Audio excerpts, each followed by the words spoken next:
صل على سيدنا ومولانا محمد وعلى بسم اللہ الرحمن الرحیم۔ السلام علیکم ناظرین و سامعین کرام، پروگرام یاد الہی میں روزانہ عظیم ہستیوں کا تذکرہ پاک کیا جاتے ہیں اور اس کے ساتھ ساتھ کچھ ایسے موضوعات پر گفتگو بھی ہوتی ہے جن سے آپ کو رہنمائی حاصل ہوتی ہے۔ آج 23 مارچ یوم پاکستان، اس حوالے سے گفتگو ہوگی۔ اس سے پہلے کتاب الشفا سے آج کا وظیفہ دشمنوں سے حفاظت کی دعائیں۔ عالم اسلام کے دشمن، ملک پاکستان کے دشمن اور مسلمانوں کے دشمن، امت مسلمہ کے دشمن،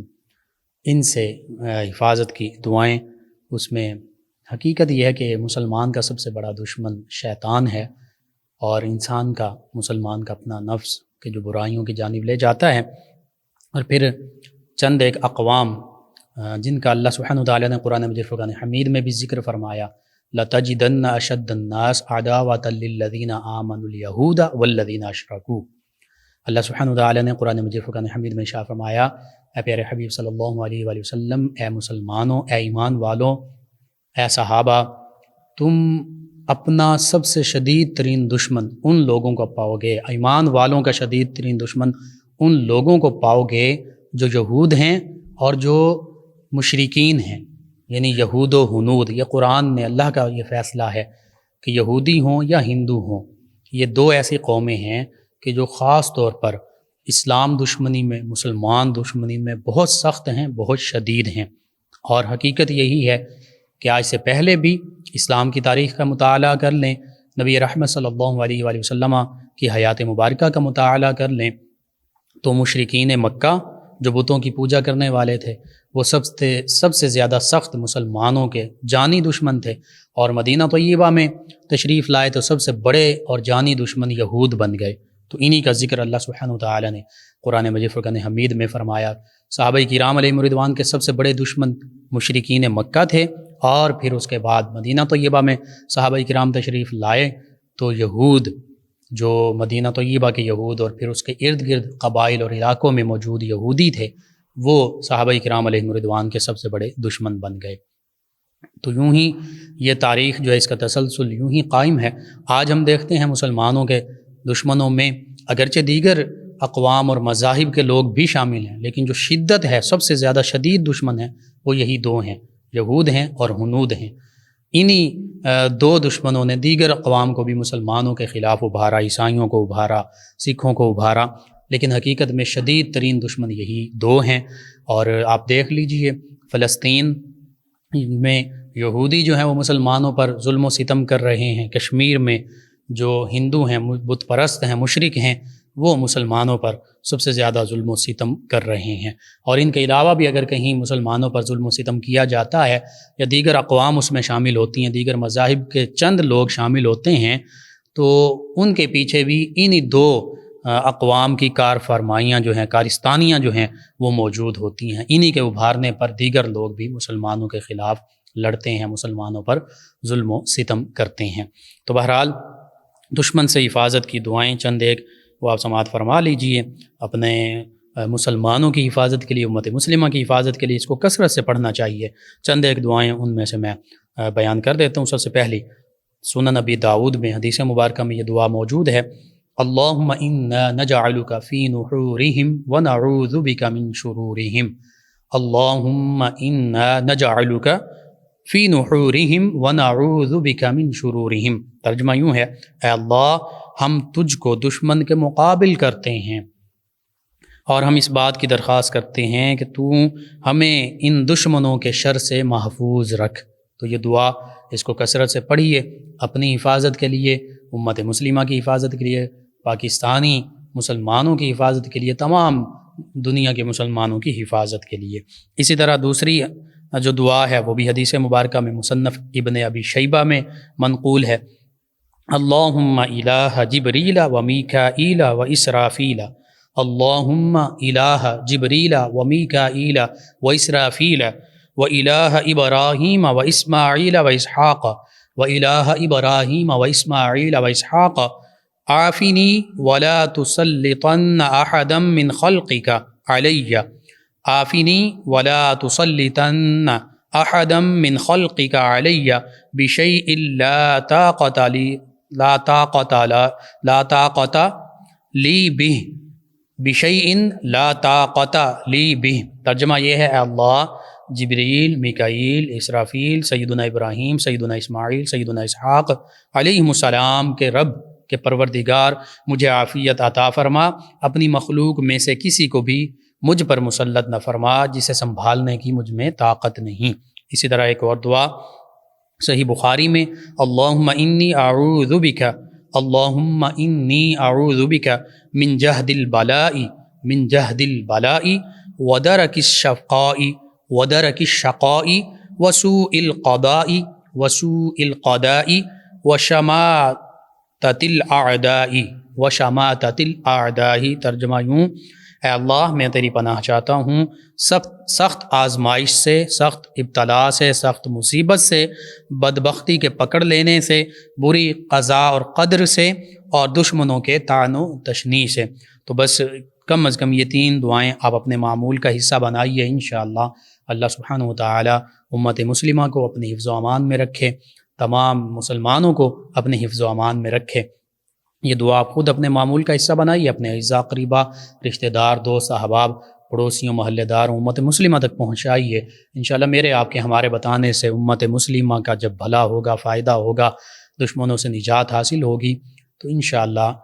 یہ میرے آپ کے ہمارے سب کے لیے دین و دنیا آخرت میں بھلائی، فائدہ، نجات، شفا اور دشمنوں کے شر سے حفاظت کا ذریعہ ہوگی۔ جی ناظرین و سامعین، یوم پاکستان 23 مارچ بہت اہم دن ہے مسلمانان پاکستان کے لیے بالخصوص، اور مسلمانان عالم کے لیے بھی، چونکہ پاکستان جو ہے یہ نہ صرف پاکستانی لوگوں کے لیے اور برصغیر پاک و ہند میں بسنے والے مسلمانوں کے لیے، اس خطہ ارض، خطہ مقدسہ میں بسنے والے لوگوں کے لیے اہمیت کا حامل ہے، بلکہ تمام عالم اسلام کے لیے پاکستان بہت ہی اہمیت کا حامل ہے۔ اور لفظ پاکستان پر ہی غور کریں تو پاکستان بولتے ہوئے ہی اس کا جو فیض ہے، اس کی جو مٹھاس ہے اس لفظ کی، وہ روح تک اور قلب تک، دل تک اور دماغ تک وہ مٹھاس پہنچتی ہے۔ پاکستان کا معنی جو ہے، اس پر غور کریں تو اگرچہ فارسی زبان کا یہ لفظ ہے، اور اردو میں ترکی زبان، عربی زبان، فارسی زبان، دیگر زبانوں کے بھی کئی لفظ شامل ہیں، اور اردو ویسے بھی اردو کا معنی ہے لشکر، لشکری زبان، یعنی مختلف زبانوں سے مل کر یہ زبان بنی ہے۔ پاکستان کا معنی اگر عربی میں کیا جائے تو پاک کا معنی ہے طیبہ یا طیبہ، پاکیزہ، پاک، اور جگہ کا معنی ہے مدینہ، شہر کو بھی کہتے ہیں مدینہ، ملک کو، ایک جگہ کو کہتے ہیں۔ تو مدینہ طیبہ، پاکستان کا عربی معنی ہے مدینہ طیبہ، اور مدینہ طیبہ کا اردو معنی یا فارسی معنی اس میں کنورٹ کیا جائے تو پاکستان۔ تو یوں پاکستان کو حقیقت یہ ہے کہ ہر حوالے سے مدینہ طیبہ کے ساتھ قربت اور نسبت حاصل ہے، نبی رحمت صلی اللہ علیہ وآلہ وسلم کے ساتھ نسبت حاصل ہے۔ اور یہ پاکستان مدینہ طیبہ کے بعد واحد پہلی اسلامی ریاست ہے کہ جو جیسے مدینہ طیبہ اسلام کی بنیاد پر پہلی اسلامی ریاست قائم ہوئی، کلمہ طیبہ کی بنیاد پر مدینہ طیبہ کی بنیاد رکھی گئی، تو یوں ہی یہ ملک پاکستان، اس کی بنیاد بھی اسی کلمہ طیبہ پر ہے، توحید و رسالت کی شہادت پر ہے۔ پاکستان کی بنیاد کیا تھی؟ پاکستان جب حاصل کیا گیا، پاکستان کی جو جد و جہد کی گئی، تو ہر بچے، ہر بوڑھے، ہر جوان، ہر ایک کی زبان پر یہی نعرہ تھا، پاکستان کا مطلب کیا؟ لا الہ الا اللہ محمد الرسول اللہ، اور لے کے رہیں گے پاکستان، بن کر رہے گا پاکستان، پاکستان زندہ باد، یہی نعرے تھے ہر ایک کی زبان پر۔ اور انہی نعروں کی وجہ سے جب پاکستان بنا، اور پھر پاکستان کی جانب ہندوستان سے مسلمانوں نے، ہمارے مسلمان بھائیوں نے، بہنوں نے، بچوں نے، خواتین نے، بزرگوں نے جو ہجرت کی، تو اس ہجرت میں لاکھوں ہماری مسلمان بہنوں، بیٹیوں، ماؤں، بچوں، خواتین، بزرگوں، نوجوانوں نے اپنی جانوں کے نذرانے پیش کیے، اور ہماری مسلمان ماؤں، بہنوں، بیٹیوں کی جانیں تو یوں اللہ کے راہ میں قربان ہوئیں کہ اس کا ہم تصور نہیں کر سکتے۔ اگر ان واقعات کو بیان کیا جائے تو مسلمان ایک شعور رکھنے والا انسان باللرز اٹھے کہ کیسے ہماری ماؤں، بہنوں، بیٹیوں کے ساتھ عصمت دری کا معاملہ ہوا، درندوں نے کیسے درندگی کی۔ بعض اوقات ہماری ماؤں، بہنوں، عزت ماں، مقدس خواتین، بیٹیوں، ان کی چھاتیوں کو کاٹا جاتا تلوار کے ساتھ، اور ان کی عصمت دری کی جاتی، اور پھر خود والدین نے، ایسے بھی واقعات پیش آئے کہ ہماری مسلمان ماؤں، بہنوں، بیٹیوں کے جو والدین، انہوں نے خود اپنی بیٹیوں کو خود ہماری ماؤں، بہنوں، بیٹیوں نے کہیں کنووں میں چھلانگ لگا دی، کہیں خود اپنی جان دے دی، صرف اس وجہ سے کہ جو دشمن ہے وہ ان کی عصمت دری نہ کر سکے۔ اور پھر ایک اور المیہ کہ آج بھی ہندوستان میں ہماری مائیں، بہنیں، بیٹیاں جو اس وقت کم عمر تھیں، جب پاکستان بنا کم عمر تھیں، اب عمر رسیدہ ہو چکی ہیں، بوڑھی ہو چکی ہیں، لیکن ہوا کیا کہ ہندوؤں نے، سکھوں نے ان کو جب قید کر لیا، اغوا کر لیا، تو پھر ان سے شادیاں کیں۔ پھر ان سے جب شادیاں کیں تو ان کو زبردستی ہندو سکھ بنا لیا گیا، اور پھر ان سے جو اولاد پیدا ہوئی وہ ہندو اور سکھ بنی۔ وہ ہماری مائیں جو آج بوڑھی ہو چکی ہیں، ہماری مسلمان بہنیں، بیٹیاں جو اس وقت کم سن تھیں اور یہ معاملہ ان کے ساتھ پیش آیا، آج بھی پوری زندگی وہ اسلام کی تعلیمات کے مطابق نہ گزار سکیں۔ اگر نماز بھی پڑھتی تو چھپ کر پڑھتی کہ کہیں یہ ہم پر ظلم نہ کریں، جو زبردستی شوہر بن چکے ہیں۔ اور پھر وہ روتی ہیں، آج بھی روتی ہیں کہ ہم مسلمان ہیں، لیکن اپنے اسلام دین کے مطابق ہم آزادی کے ساتھ زندگی بھی نہیں گزار سکتی، نماز، روزہ، یہ معاملات بھی سر انجام نہیں دے سکتی، اور روتی ہیں کہ ہم سے، ہمارے کوکھ سے، ہم سے ہندو اور سکھ پیدا ہوئے ہیں۔ تو دیکھیے پاکستان جو آزاد اسلامی مملکت کے طور پر قائم ہوا،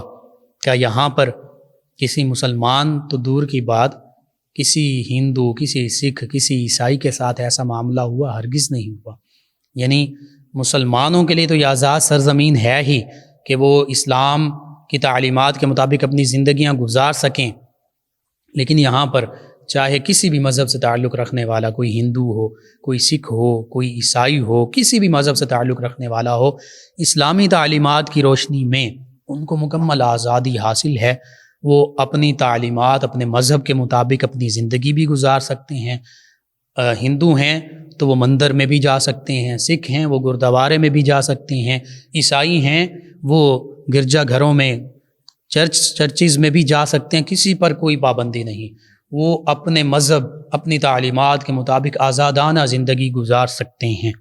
کوئی پابندی نہیں ہے۔ یہ اسلام کی تعلیمات ہیں۔ یہ پاکستان کہ آئین جو قرآن و سنت کے مطابق جس کے بارے میں کہا گیا کہ بنایا جائے گا اور بنایا گیا اور کوشش کی گئی، اگرچہ چند ایک دفعات یا چند ایسی باتیں ہیں، سود کا نظام ہے یا دیگر کچھ چیزیں ایسی ہیں جن کے بارے میں یہ کہا گیا کہ آہستہ آہستہ سود کو قرآن و سنت کی تعلیمات کے مطابق ختم کیا جائے گا، اگرچہ ختم نہیں کیا گیا یا اس جانب کوشش نہیں کی گئی، لیکن پاکستان کا آئین اور خصوصاً جو قرآن و سنت کے مطابق اس کی دفعات ہیں اور اسلام کی جو تعلیمات ہیں، اسلام اپنی مملکت اسلامیہ میں ان غیر مسلم لوگوں کو بھی مکمل آزادی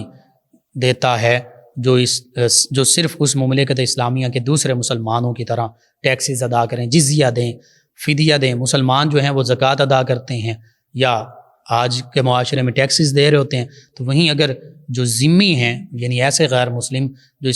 اس مملکت اسلامیہ کے قوانین کو فالو کرتے ہیں اور ٹیکسز مکمل طریقے سے اس جو حقیقت میں تو جزیہ ہوتا تھا اس کے مطابق ادا کرتے ہیں، تو ان کی جان و مال، ان کی عزت و آبرو، ان کے مذہب کے مطابق ان کی آزادی کی حفاظت جو ہے یہ اسلامی مملکت کی ذمہ داری ہے۔ اور یہ صرف پاکستان میں نہیں، پوری دنیا اسلام میں، اور صرف آج نہیں، نبی رحمت صلی اللہ علیہ وآلہ وسلم کے عہد مبارکہ سے یہ سلسلہ چلا، اور آپ ہی کے پیروی کرتے ہوئے پوری دنیا کے اسلامی ممالک میں کہیں بھی کوئی کسی مذہب سے تعلق رکھتا ہو اس کو اپنے مذہب کے مطابق اپنی زندگی گزارنے کا حق حاصل ہے۔ کتنی خوبصورت تعلیمات! لیکن آج ہم یہود و ہنود کے ممالک کا ذکر کریں تو آپ دیکھ لیجئے، کشمیر میں جو ہندو ہیں وہ مسلمانوں پر انہوں نے قبضہ جمایا ہوا مسلمانوں کی مملکت پر، اور ان کو اسلامی تعلیمات تو دور کی بات، عام زندگی کے جو حقوق ہیں جن کو آج کی سو کال جمہوریت بھی تسلیم کرتی ہے کہ ہر انسان کا حق ہے کہ اسے آزادی حاصل ہو، اسے تعلیمی، معاشرتی، معاشی، اقتصادی ہر حوالے سے آزادی حاصل ہو، وہ آزادی کے ساتھ اپنے مذہب، اپنے دین کی تعلیمات کے مطابق زندگی گزارے، اس پر کوئی زور زبردستی جبر نہیں کیا جائے گا، اور وہ اپنے مذہبی زندگی، معاشرتی، اقتصادی تمام زندگی کے جو پہلو ہیں آزادی کے ساتھ گزارے گا۔ کیا کشمیر میں، مقبوضہ کشمیر میں یہ آزادی حاصل ہے؟ نہیں ہے۔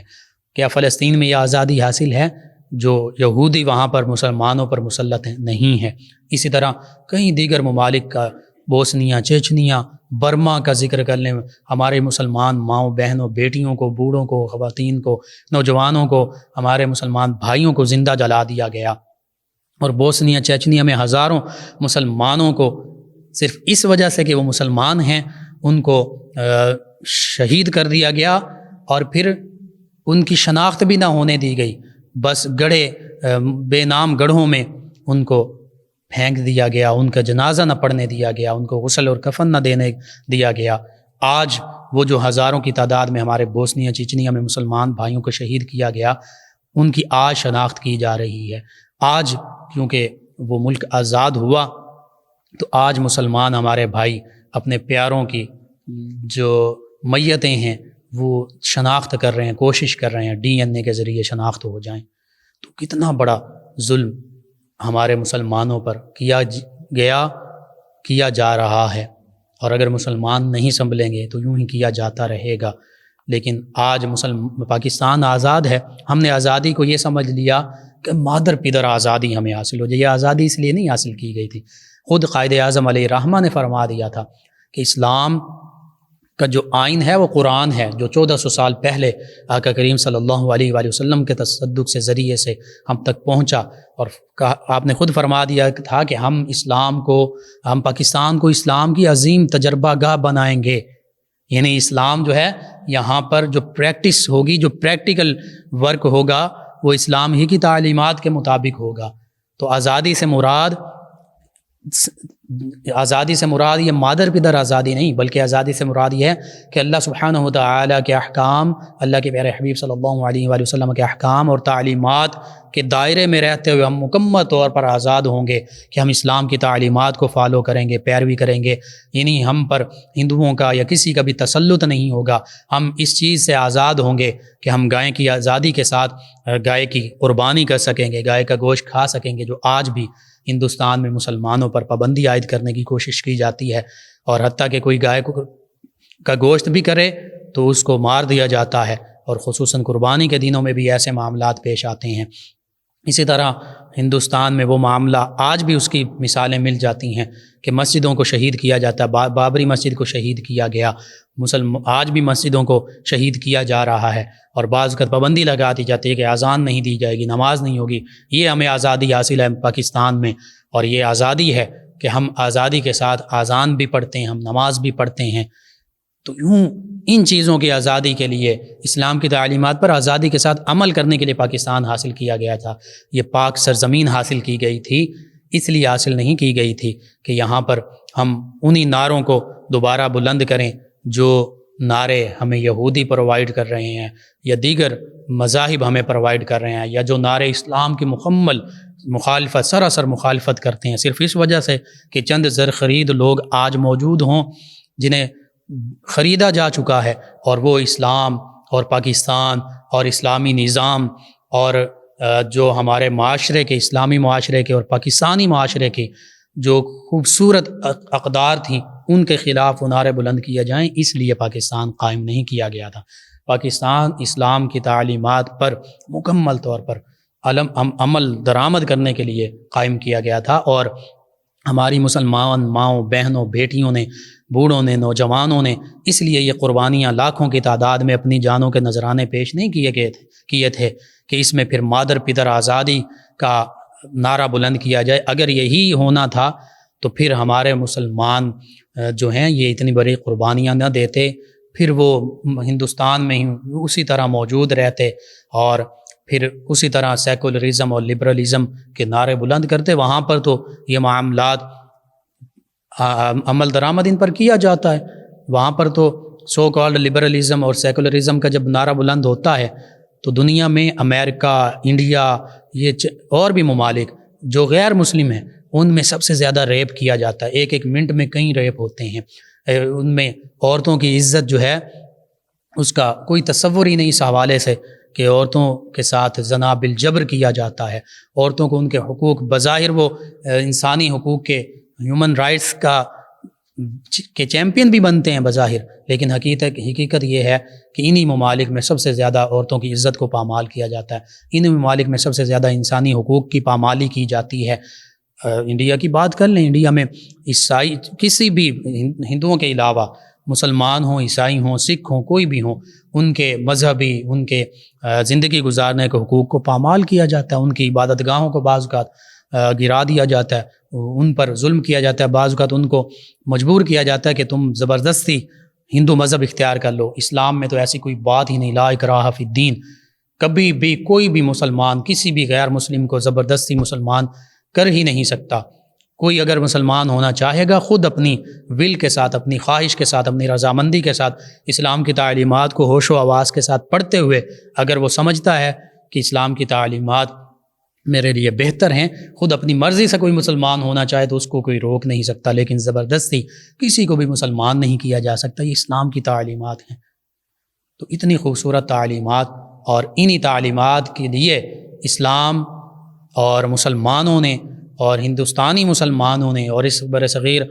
خطہ برصغیر کے مسلمانوں نے قائد اعظم علیہ رحمہ، علماء کرام، مشائخ اعظام کی سربراہی میں یہ خطہ پاکستان، یہ خطہ ارضی حاصل کیا تھا، اور اسی لیے حاصل کیا تھا کہ یہاں پر قرآن و سنت کی تعلیم کے مطابق مسلمان، تمام کے تمام مسلمان اپنی زندگیاں گزار سکیں۔ تو آج ضرورت اس امر کی ہے، آج 23 مارچ تجدید عہد وفا کا دن ہے، اتنی قربانیاں دے کر یہ ملک حاصل کیا گیا، تو جس مقصد کے لیے یہ ملک حاصل کیا گیا تھا آج اس مقصد کے لیے ہمیں بھی کام کرنا چاہیے۔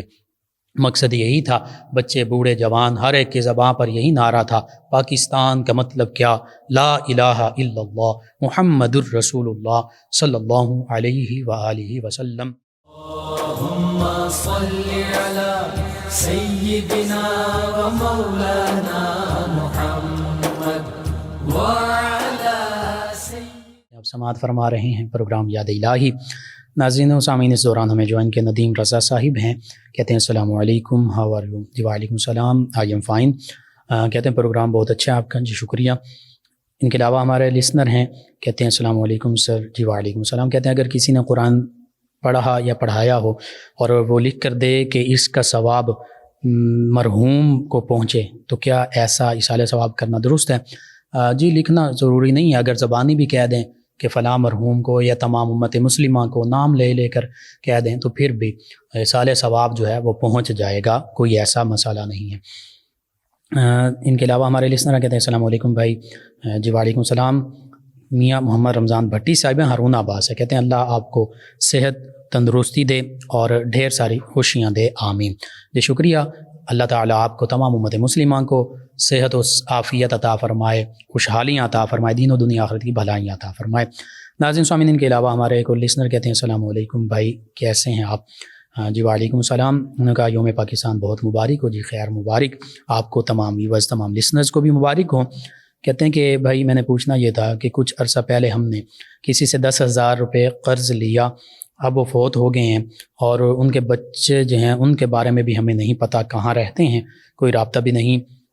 تو بھائی اب ہم وہ قرضہ جو ہے مسجد یا کسی یتیم یا غریب کو دے سکتے ہیں کہ معاف ہو جائے گا؟ اس کے بارے میں کہتے ہیں بتا دیجئے، جزاک اللہ۔ سب سے بہتر اس کا یہی حل ہے کہ آپ ان کے بچوں کے بارے میں، ان کے بھائیوں کے بارے میں، کسی کے بارے میں بھی پتہ چلائیے، پتہ کیجئے، کوشش کرنے سے پتہ چل جاتا ہے، اور ان کے جو وارثین ہیں، حقیقی وارث ہیں، ان کو وہ پیسے دے دیجئے تو آپ کی طرف سے یہ ادا ہو جائیں گے۔ تو بہتر یہی ہے، اس دنیا میں ہی موجود ہیں، پاکستان میں ہی موجود ہوں گے، تو آپ ان کا پتہ کیجئے، یہ زیادہ بہتر ہے۔ ان کے علاوہ ہماری ایک لسنر نام انہوں نے نہیں لکھا، کہتی ہیں بھائی السلام علیکم۔ جی وعلیکم السلام۔ کہتے ہیں بھائی میرے چاچو نے مجھ پر جھوٹا الزام لگایا ہے، جس کی وجہ سے میں ترجمہ تفسیر جو ہے وہ بھی پڑھنے کے لیے جاتی تھی، تو انہوں نے کہا ہے کہ تم نے نہیں جانا اور میں روتی ہوں۔ جی میں عرض کرتا ہوں آپ اس حوالے سے اللہ ہی کو یاد کریں، بعض اوقات ایسے معاملات ہو جاتے ہیں،